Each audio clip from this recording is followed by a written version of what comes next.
Welcome back. ఇప్పుడు పలు వార్తాపత్రికలోని headlines చూద్దాం. ముందుగా మనం ఈనాడు పేపర్ చూసినట్లయితే డాక్టర్ బిఆర్ అంబేద్కర్ కోనసీమ జిల్లా కొత్తపేట మండలం వానపల్లి గ్రామ సభకు హాజరైన నాయకులు ప్రజలను ఉద్దేశించి మాట్లాడుతున్న ముఖ్యమంత్రి చంద్రబాబు గ్రామాల అభివృద్ధికి పునరంకితం అని ఇక్కడ ఒక హెడ్లైన్స్ అయితే మనం చూస్తూ ఉన్నాము. ఇక పల్లెకు పూర్వ వైభవం అని కూడా ఇక్కడ మరొక హెడ్లైన్ చూస్తున్నాం. పల్లె అవసరాలు తెలుసుకోవడానికే గ్రామ సభల నిర్వహణ అని కూడా ఇక్కడ మరొక హెడ్లైన్ చూడొచ్చు. 4500 కోట్ల ఉపాధి పనులకు ఆమోదం అన్నట్లు కూడా మనం చూస్తూ ఉన్నాము. ఇక మరి గ్రామాల్లో ఉన్నటువంటి పల్లెల అభివృద్ధికి శ్రీకారం చుట్టనున్నట్లు కూడా మనం చూడొచ్చు. మరొక న్యూస్ చూసినట్లయితే ఫార్మా పరిశ్రమలో మరో ప్రమాదం. ఈసారి పరవాడ ఫార్మా సిటీలోని సినర్జిన్ సంస్థలో దుర్ఘటన. రియాక్టర్లోంచి వచ్చి కార్మికులపై పడిన రసాయనాలు. ఆసుపత్రిలో చికిత్స పొందుతున్న బాధితుడితో మాట్లాడుతున్న హోంమంత్రి అనిత. నేపాల్లో జరిగిన బస్సు ప్రమాద స్థలిలో సహాయక చర్యల్లో పాల్గొన్న సైనికులు. నేపాల్లో నదిలోకి దూసుకెళ్లిన బస్సు 27 మంది భారతీయులు దుర్మరణం చెందినట్లు కూడా మనం చూడొచ్చు. పిన్నెలికి షరతులతో బెయిల్. పాస్పోర్ట్ను మెజిస్ట్రేట్ కోర్టులో స్వాధీనపరచండి. కోర్టు అనుమతి లేకుండా దేశం వీడొద్దు. వారానికోసారి ఐఓ ముందు హాజరు కండి అని హైకోర్టు ఆంక్షలు విధించినట్లు కూడా మనం ఇక్కడ చూడొచ్చు. ఇక మరొక న్యూస్ చూసినట్లయితే సముద్రం కోసేస్తుంది. రాష్ట్ర తీర రేఖలో 29% కోత ప్రమాదం. కాకినాడ జిల్లాలో అత్యధికంగా మరి సముద్రం ఆ ప్రాంతాల్ని మెల్లిమెల్లిగా కోస్తూ ముందుకు వస్తున్నట్లు కూడా మనం ఇక్కడ చూడొచ్చు. ఇక మరొక న్యూస్ చూసినట్లయితే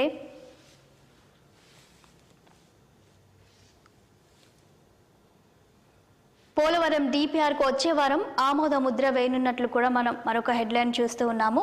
కేంద్ర మంత్రి మండలి ముందుకు 30,436 కోట్లతో డిపిఆర్ అందుబాటులోకి 12,000 కోట్లు. ఆ మొత్తం అడ్వాన్స్గా తీసుకోవాలని ప్రయత్నిస్తున్నట్లు కూడా మనం పోలవరం డిపిఆర్కి సంబంధించిన మరొక న్యూస్ అయితే చూస్తున్నాం. విశ్వవిద్యాలయాల అన్నింటికీ ఒకే చట్టం. ఎగ్జిక్యూటివ్ కౌన్సిల్ స్థానంలో బోర్డ్ ఆఫ్ గవర్నర్స్. పారిశ్రామికవేత్తలకు సభ్యత్వం. ఆర్జీకేటీ కులపతిగా గవర్నర్. చట్ట సవరణ చేయనున్న రాష్ట్ర ప్రభుత్వం అని కూడా మరొక విశ్వవిద్యాలయానికి సంబంధించిన న్యూస్ను చూస్తున్నాం.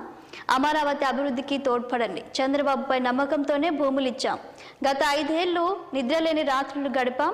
ప్రపంచ బ్యాంక్ ఏడీబీ ప్రతినిధులతో రాజధాని రైతులు మాట్లాడినట్లు కూడా మనం చూడొచ్చు. కూర్చొని మాట్లాడుకోండి. రష్యా ఉక్రెయిన్లకు ప్రధాని మోదీ పిలుపు ఇచ్చినట్లు కూడా చూడొచ్చు. యుద్ధం ముగింపునకు మార్గాలు అన్వేషించాలని సూచించారు. ఇక మరొక న్యూస్ చూసినట్లయితే కీవ్లోని జాతీయ మ్యూజియం వద్ద ప్రధాని మోదీకి స్వాగతం పలుకుతున్న ఉక్రెయిన్ అధ్యక్షుడు జెలెన్స్కీ అని కూడా ఈ చిత్రంలో చూడొచ్చు. నెక్స్ట్ మరొక పేపర్లో ఉన్నటువంటి హెడ్లైన్స్ని చూద్దాం. ఇప్పుడు సాక్షిలో ఉన్నటువంటి హెడ్లైన్స్ని చూసినట్లయితే అధైర్యపడొద్దు, అండగా ఉంటాం.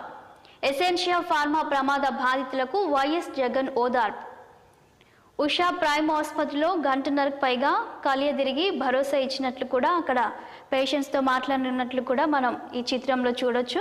ఇక మరొక న్యూస్ చూసినట్లయితే మరో ఫార్మా కంపెనీలో ప్రమాదం. మాజీ ఎమ్మెల్యే పిన్నెలికి బెయిల్ మంజూరైనట్లు కూడా చూడొచ్చు. ఎమ్మెల్యే వరద ఇసుక టిప్పర్లు సీజ్. ఈ మంగళవారం మరో 3,000 కోట్లు. మరొక న్యూస్ చూస్తే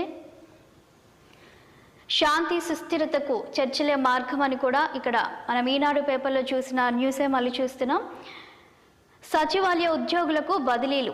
ఆన్లైన్లో దరఖాస్తు, ఆఫ్లైన్లో కౌన్సిలింగ్. మార్గదర్శకాలు జారీ. రిక్వెస్ట్ బదిలీలకు ప్రాధాన్యత అని కూడా మరి సచివాలయ ఉద్యోగులకు సంబంధించిన న్యూస్ని అయితే మనం చూస్తున్నాం. రసాభాసగా గ్రామ సభలు. జులుం ప్రదర్శించిన టీడీపీ నేతలు తాము చెప్పినట్లే చేయాలంటూ అధికారులపై రుబాబు. సో ఇక్కడ టీడీపీ నేతలు రుబాబుగా మాట్లాడారు అధికారులపై అన్నట్లు కూడా ఒక న్యూస్ని అయితే చూస్తున్నాం. అది ఎక్కడ జరిగిందంటే రాజనగరం గ్రామ సభలో గొడవ పడుతున్న బీజేపీ జనసేన నేతలను కూడా మరి ఇక్కడ న్యూస్ ఈ చిత్రంలో చూడొచ్చు. జగన్ను భూస్థాపితం చేయాలి. వానపల్లి సభలో ముఖ్యమంత్రి చంద్రబాబు పరోక్ష వ్యాఖ్యలు చేసినట్లు కూడా ఇక్కడ మరొక న్యూస్ని అయితే చూస్తూ ఉన్నాము. నెక్స్ట్ మరొక న్యూస్ చూసినట్లయితే న్యాయం జరగకుంటే ధర్నా చేస్తాం. బాధితుల్లో ప్రతి ఒక్కరికి న్యాయం చేయాలి. సర్కార్కు వైఎస్ జగన్ అల్టిమేటం చేసినట్లు కూడా మరి ఎసెన్షియా ఫార్మా కంపెనీ బాధితులకు వారి గురించి మాట్లాడినట్లు కూడా మనం చూస్తూ ఉన్నాము. జగన్ వచ్చారు, చెక్కులు అందాయి. మాజీ సీఎం పర్యటనతో ఆగా మేఘాల మీద సిద్ధం చేసిన సర్కార్ అప్పటికప్పుడు 17 బాధిత కుటుంబాలకు ₹1 కోటి చొప్పున చెక్కుల పంపినట్టు కూడా మరొక న్యూస్ చూస్తున్నాం.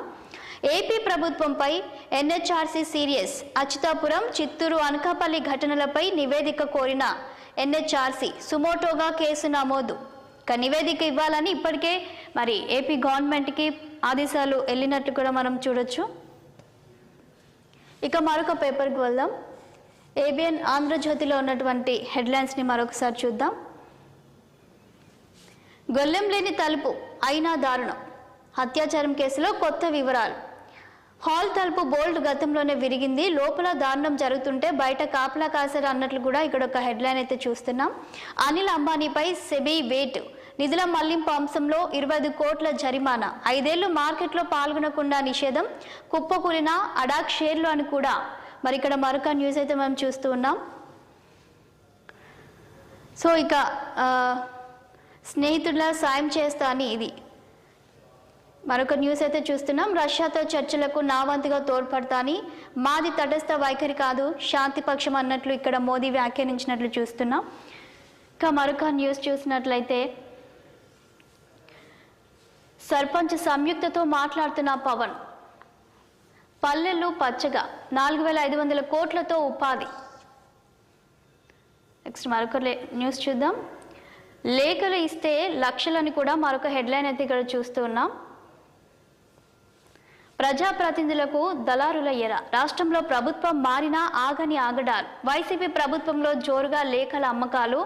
అదే ఒరవడి ఇప్పుడు కొనసాగించే ప్రయత్నం. సిఫారసు లేఖల కోసం మంత్రులకు బ్రోకర్ల గేలం అని కూడా ఇక్కడ మరొక న్యూస్ అయితే చూస్తూ ఉన్నాం. సో ఇక మరొక పేపర్కి వెళ్దాం. ఇక వెలుగులో ఉన్నటువంటి హెడ్లైన్స్ని ఒకసారి చూద్దాం.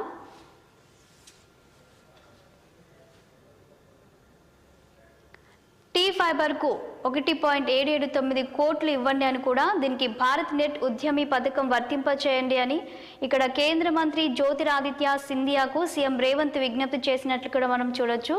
ఇక శుక్రవారం ఢిల్లీలో కేంద్ర మంత్రి జ్యోతిరాదిత్య సింధియాను కలిసిన సీఎం రేవంత్ రెడ్డి, అలాగే డిప్యూటీ సీఎం భట్టి విక్రమార్క ఈ ఫోటోలో మనం చూడొచ్చు.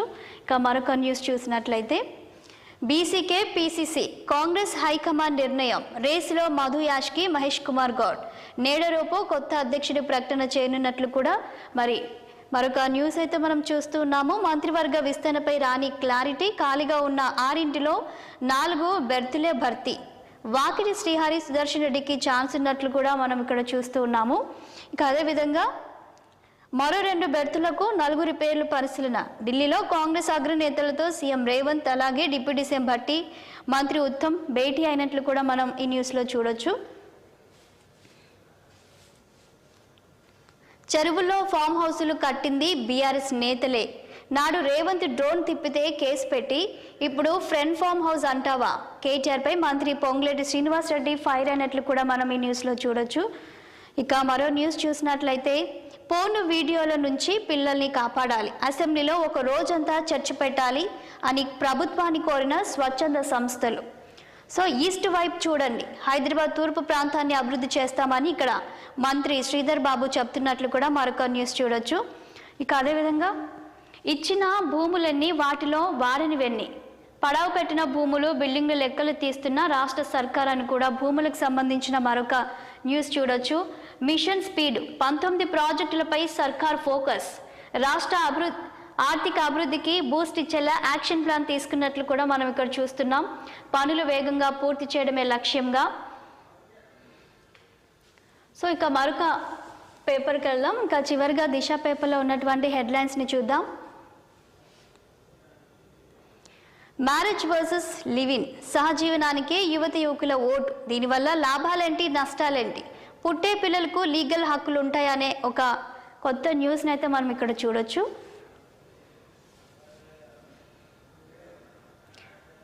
ఇక మరొక న్యూస్ చూసినట్లయితే రుణమాఫీకి మొబైల్ యాప్ నేరుగా రైతుల ఇండ్లకే వ్యవసాయ అధికారులు వచ్చిన ఫిర్యాదులు యాప్లో అప్లోడ్ చేయొచ్చు, వీలైనంత తొందరగా పరిష్కరించే ప్రయత్నం మంత్రి తుమ్మల నాగేశ్వరరావు వెల్లడించినట్లు కూడా మనం చూస్తూ ఉన్నాము.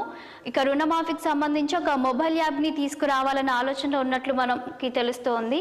మెడికో మృతదేహంపై 2 డాక్టర్ల వేలి ముద్రలు, 4 వైద్యుల కదలికలు సీసీ కెమెరాలో రికార్డ్ అయినట్లు కూడా ఈ న్యూస్ని మనం చూస్తున్నాం. కోల్కతా ఘటన కేసులో నిందితుడు సంజయ్కి 14 రోజుల రిమాండ్ విధించినట్లు కూడా మనకు తెలుస్తోంది.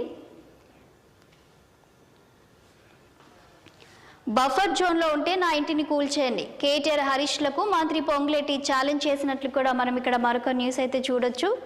ఇక ఉక్కు కౌగిలి నుంచి తెలంగాణ ప్రజలకు విముక్తి, ప్రజా ఉద్యమాలే నాకు చదువును చైతన్యాన్ని నేర్పాయి, మహారాష్ట్ర జైలులో కుల వ్యవస్థ, జైలుకు వచ్చిన రౌడీలు తొందరగానే బయటకు, ప్రజా ఉద్యమాల్లో పాల్గొన్న వారికి చిత్రహింసలు తప్పట్లేదు.